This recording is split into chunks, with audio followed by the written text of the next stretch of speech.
Bem-vindos ao Nota 20, programa da Rádio Observador em parceria com a Iniciativa Educação, programa onde a ciência fala com a educação. Como é hábito, com o professor Nuno Crato. Viva, professor! Ora viva, João Miguel! Professor, esta semana vamos olhar para os mais recentes números sobre o chamado prosseguimento de estudos, ou seja, que caminhos tomam as carreiras académicas dos alunos dos chamados TESP, cursos técnicos superiores profissionais, dos alunos de licenciatura em universidade e dos alunos de licenciatura nos politécnicos. O que revelam os dados e que significado lhes podemos atribuir é o que vamos saber com o convidado desta semana, José Ferreira Gomes, é professor catedrático da Universidade do Porto. Professor José Ferreira Gomes, bem-vindo ao Nota 20. Muito boa noite, é um prazer. Professor, vamos começar pelos cursos TESP. O que são estes cursos? Os cursos TESP. Os cursos TESP são uns cursos de 2 anos que foram criados em 2014 para funcionar em politécnicos com a intenção de dar uma formação mais rápida a um jovem que pretende entrar no mercado de trabalho. E, de facto, são cursos que têm uma duração de 2 anos. De facto, dentro da escola tem uma duração de 1 ano e meio, portanto, metade da duração de uma licenciatura. 1 ano e meio é que se segue um estágio profissional já numa empresa, uma empresa que se pretende muito próxima da área de trabalho, da área de especialização do estudante, de modo a que ele desenvolva competências, primeiro genéricas na instituição e depois na empresa competências próprias para o desempenho imediato de um posto de direção intermédio. Portanto, é já um curso orientado para uma profissão. É um curso estritamente orientado para uma profissão e a instituição que o propõe, o Instituto Politécnico que o propõe, está obrigado a propor um estágio, juntamente com a proposta inicial de currículo, a propor um estágio numa empresa, com o acordo da empresa, como forma de garantir essa ligação íntima entre o que é a estrutura curricular, a estratégia da instituição de ensino superior e as necessidades da empresa. Ora, para nós, Iniciativa Educação, se me dá licença, isto é interessante por várias razões. A Iniciativa Educação, como sabem, tem essencialmente 2 programas, um programa de apoio à leitura, portanto os jovens que estão a começar no primeiro ciclo, que estão a começar a ler, que é uma questão essencial, que aprendam a ler rapidamente, porque disso depende todo o estudo posterior, e os jovens que estão naquela fase de transição do básico para o secundário, portanto pelos 15 anos, e que têm escolhas a fazer. E desse ponto de vista, a oferta que nós estamos a apoiar, com consultoria, catalisando diversas vontades, é uma oferta de cursos profissionais, de nível secundário, e cursos que têm ligações com a empresa. Ora, os TESP, por isto tudo que nós tivemos a ouvir, podem ser uma continuidade desses cursos. Portanto, dão um seguimento aos jovens que querem ter um curso técnico, de nível secundário, mas que abrem esta perspectiva em seguida de poderem continuar os seus estudos e alcançar um nível superior, embora do ponto de vista técnico. Deixem-me dizer uma coisa. Os cursos profissionais, ao contrário dos cursos de científico-humanísticos, são cursos que dão ao jovem imediatamente uma qualificação para entrar no mercado de trabalho, o que é interessante para muitos jovens e é uma saída que interessa a muitos jovens, mas não fecham aí as suas possibilidades de estudar, ou seja, eles podem estudar mais e os TESP são uma saída natural para esses jovens. Não sei se o professor Ferreira Gomes está de acordo com esta visão. Estou inteiramente de acordo. Quer dizer, o professor Ferreira Gomes é verdadeiramente um especialista destas áreas. Com o ensino obrigatório até aos 18 anos, temos que todos os jovens vão permanecer na escola e, tendencialmente, vão completar o ensino secundário. O problema que se põe é que proposta de ensino secundário se faz a esse jovem. E nem todos têm a mesma vontade, a mesma aptidão, os mesmos objetivos de vida e, portanto, o que estamos aqui com o ensino profissional e o que se fez ao longo dos últimos 20 e poucos anos com o ensino profissional nas escolas, particularmente nas escolas públicas, foi de o generalizar, de o tornar acessível à totalidade dos jovens como opção. E hoje temos uma fração, uma percentagem significativa de jovens do ensino secundário a terminar essa base de formação, essa base educativa obrigatória, a terminá-la por uma via que, como o professor Nuno Crato dizia, é uma via que dá uma qualificação imediata de uma profissão, enquanto que a via científico-humanística supostamente faz uma preparação genérica, muito focada na prática, na entrada no ensino superior, em licenciatura. É importante ter alguma perspectiva sobre isto pelo seguinte, porque os cursos profissionais existem há bastantes anos, mas a extensão da escolaridade obrigatória do 9º ano de escolaridade ou 15 anos de idade para o 12º ano de escolaridade ou 18 anos de idade, essa extensão foi feita entre 2012 e 2015.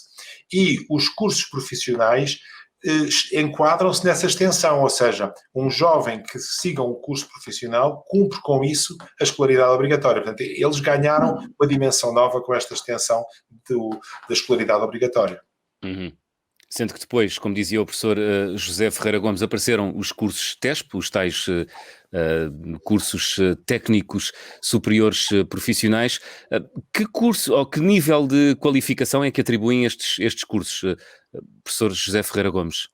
Estes cursos de técnico superior profissional são cursos de ensino superior, são uma forma de ensino superior, e uma forma de ensino superior mais curta para permitir ao jovem que mais rapidamente possa aceder ao mercado de trabalho. Os tais 2 anos, não é?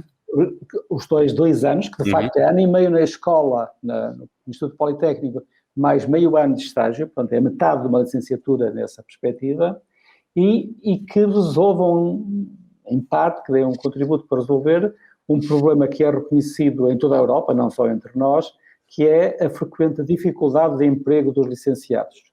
As licenciaturas, os jovens que procuram licenciatura, à medida que aumentou o número de jovens que chega ao ensino superior tradicional, à licenciatura, verifica-se em todos os países que há muitas vezes uma dificuldade de emprego. Há um desajuste entre o objetivo definido na prática, no currículo, na licenciatura, e a realidade do mercado de trabalho, a realidade da economia. E esses TESP procuram fazer essa sintonização de uma forma muito mais estreita. E são cursos que têm uma grande popularidade, que têm muitos alunos nos países mais vizinhos, nos nossos países mais diretamente competidores, que são a Espanha e a França, em quer um, quer outro, têm números de estudantes neste tipo de curso muito elevado e com uma empregabilidade muito alta, enquanto que as queixas que se mantêm também nesses países em relação aos licenciados. Não ouvimos em Espanha, por exemplo, uma queixa de desemprego destes cursos mais curtos. Professor, há aqui um dado interessante, 56% dos alunos TESP, portanto dos alunos que frequentam ou que terminam estes cursos técnicos superiores profissionais, prosseguem depois a sua vida académica em contexto de licenciatura. Isto significa que esta necessidade de prosseguir a sua vida académica significa que as empresas estão pouco sensibilizadas, as empresas portuguesas estão pouco sensibilizadas para a existência destes alunos com este tipo de formação? O que é que nos pode dizer sobre isso? Isto é uma formação inicial, como foi dito, o curso foram criados em 2014, a primeira geração terá saído em 2016 e, portanto, é um perfil educativo que tem de fazer o seu caminho no mercado de trabalho. O número de estudantes tem vindo a crescer de uma forma sustentada. O último número divulgado pela Direção-Geral de Estatísticas do Ministério da Educação dá já 15 mil, o que é, considerando a relativa novidade dos cursos, um número bom, mas muito pequeno em relação ao número total, por exemplo, de estudantes da licenciatura, que é 200 mil. 7 a 8% do número, o que em Espanha ou França são quase 50%, é quase ela por ela. Portanto, há aqui um caminho a fazer. Portanto, do ponto de vista das empresas, sim, há um caminho a fazer, e esse caminho também vai ser feito através de estágios. Ao garantirmos que, para criar um curso, todos os estudantes, no seu segundo ano, vão fazer um estágio numa empresa, não só o estudante se adapta ao posto de trabalho, como a empresa fica a conhecer a competência e o valor acrescentado que esse estudante pode vir a criar na empresa se o contratar. E é essa seguramente a expectativa, e é essa a experiência em outros países e vai ser seguramente também a nossa experiência em Portugal, isto é, a facilidade de integração de muitos desses estudantes a um nível intermédio em termos de direção, em termos de supervisão de uma equipe de trabalho, por exemplo, num estaleiro, numa empresa ou num escritório, porque os cursos são dos mais variados tipos. Professor Nuno, não sei se quer acrescentar algum dado.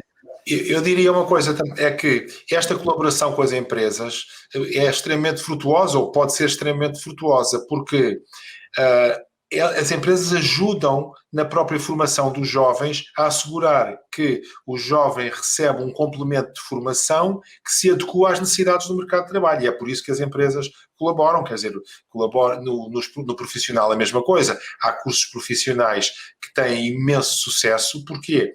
Porque as próprias empresas colaboram, por vezes no desenho desses cursos profissionais, mas depois mais tarde na própria formação dos jovens, e com isto esses jovens saem já com uma preparação não só teórica, mas com uma preparação prática. Agora, o que nós sabemos, em geral, em Portugal e em muitos outros países, é que há uma grande falta de técnicos e de técnicos intermédios, portanto, de técnicos, ou seja, pessoas formadas no ensino profissional, e de técnicos intermédios ou superiores, ou seja, pessoas formadas com o TESP, e estas escolhas são escolhas que podem ser muito úteis a muitos jovens. Muito bem. Estávamos a falar, ou o tema do programa de hoje é o prosseguimento dos estudos, já falámos sobre o prosseguimento no caso dos alunos dos TESP. Gostava de me focar aqui nos últimos minutos que temos do programa desta semana nas licenciaturas com origem na universidade e nos politécnicos. Portanto, os números o que nos dizem é que muitos licenciados, 71% dos licenciados em universidade transitam para o mestrado, 29% dos licenciados no Politécnico transitam para o mestrado. O que é que significa, antes de mais, professor José Ferreira Gomes, esta disparidade de dados e no seu cômputo global, que leitura é que podemos fazer deste dado, ou destes dados? Estes números são bastante compreensíveis se atendermos à história do sistema e à memória individual, à memória das instituições e à memória do mercado de trabalho. Qual era a realidade? Até à introdução do chamado processo de Bolonha, por volta de 2006, 2007, as universidades tinham cursos que então se chamavam licenciaturas de 4, 5, 6 anos, enquanto que os institutos politécnicos tinham cursos que então se chamavam bacharelatos de 3 anos, que podiam ser continuados por um segundo ciclo, mas que esse segundo ciclo não era demasiado popular. Portanto, o mercado de trabalho, os jovens, as famílias, estavam habituados a, se entrassem num politécnico, ao fim de 3 anos, transitar para o mercado de trabalho. Podiam depois regressar a uma universidade, a um instituto politécnico, para fazer uma especialização dentro da sua área de trabalho, mas a transição fazia-se maioritariamente ao fim de 3 anos. Enquanto que numa universidade sabiam que estavam a mergulhar por um período mais longo. Um curso, na maioria dos cursos eram 5 anos, os cursos como medicina ou farmácia 6 anos, alguns cursos mais raros de 4. E, portanto, sabiam que iam permanecer ali esse tempo mais longo. E os cursos, as instituições, as universidades, desenhavam os cursos de modo a que, inicialmente, nos primeiros anos, tivessem cadeiras básicas, chamemos de teóricas, relacionadas com a disciplina, e no segundo ciclo, na segunda parte do curso, na segunda parte da licenciatura, nos últimos anos, tivessem normalmente cadeiras, disciplinas mais adaptadas às atividades profissionais a que os alunos poderiam ingressar. Quando se deu o processo de Bolonha, estes cursos grosseiramente, foram partidos em 2. um primeiro ciclo de 3 anos e um segundo ciclo de 1 a 2 anos. E, portanto, o primeiro ciclo, ainda que se faça um esforço para dizer aos estudantes que com a licenciatura podem entrar no mercado de trabalho, a verdade é que essa entrada, em termos de especialização profissional, é um pouco manca. As instituições, as universidades não tinham essa tradição, por outro lado tinham a tradição de ver a importância da parte teórica e continuam a dá-la. E, portanto, a maioria dos alunos também, por essa razão da instituição e do desenho do curso, mas também pela tradição familiar e das empresas, mantém-se para completar a formação, pelo menos com a extensão antiga. Isto é, depois da licenciatura universitária, fazem o mestrado universitário. Enquanto que nos politécnicos mantém a tradição antiga. E por isso se compreende bem que nas universidades 71% dos alunos que terminam as licenciaturas prossigam para um mestrado diretamente, imediatamente, enquanto que nos politécnicos só 29% prosseguem diretamente. E o curioso, por exemplo, é que em França o sistema é um pouco diferente, mas com a introdução de Bolonha compreende-se a tradução e há uma licenciatura também de 3 anos e depois um segundo ciclo de 2 ou 1 ou 2. Se em Portugal 71% dos estudantes que fazem uma licenciatura universitária passam para mestrado diretamente, em França, curiosamente, 68%. Portanto, é praticamente a mesma percentagem. Isto é igualmente comum que os estudantes que terminam a licenciatura, que estavam habituados a continuar estudos, agora também continuem para ter uma formação adaptada às necessidades do mercado de trabalho, à tradição do mercado de trabalho. Muito bem. Professor José Ferreira Gomes, estamos mesmo aqui na reta final. Muito obrigado por ter estado no Nota 20 desta semana. Foi um prazer, muito obrigado, El. Muito obrigado. Muito obrigado. Professor Nuno Crato, 2 ou 3 notas habituais sobre esta questão do prosseguimento dos estudos. Muito bem. Nota 1. O professor Ferreira Gomes escreveu um artigo que está no site da Iniciativa Educação, onde descreve estes números. E, portanto, quem queira ler este tema tem aí informação. Nota 2. Estamos num momento ainda onde muitos jovens estão a pensar as escolhas que vão fazer, seja as escolhas que vão fazer no fim do básico e na entrada no ensino secundário, seja as escolhas que vão fazer no fim do secundário e prosseguindo ou não prosseguindo os estudos. E desse ponto de vista é interessante que eles tenham esta informação sobre estas outras escolhas, as escolhas profissionais e as escolhas de técnicos superiores.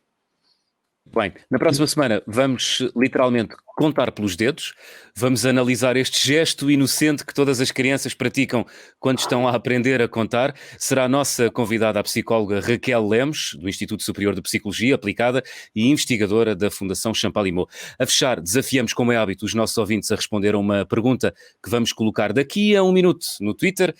Contar pelos dedos ajuda as crianças a aprender aritmética, sim ou não? Nota 20 regressa na próxima semana. Recordo que todas as edições do programa estão disponíveis nas plataformas podcast e também no YouTube. Professor Nuno Crato, até para a semana. Até para a semana.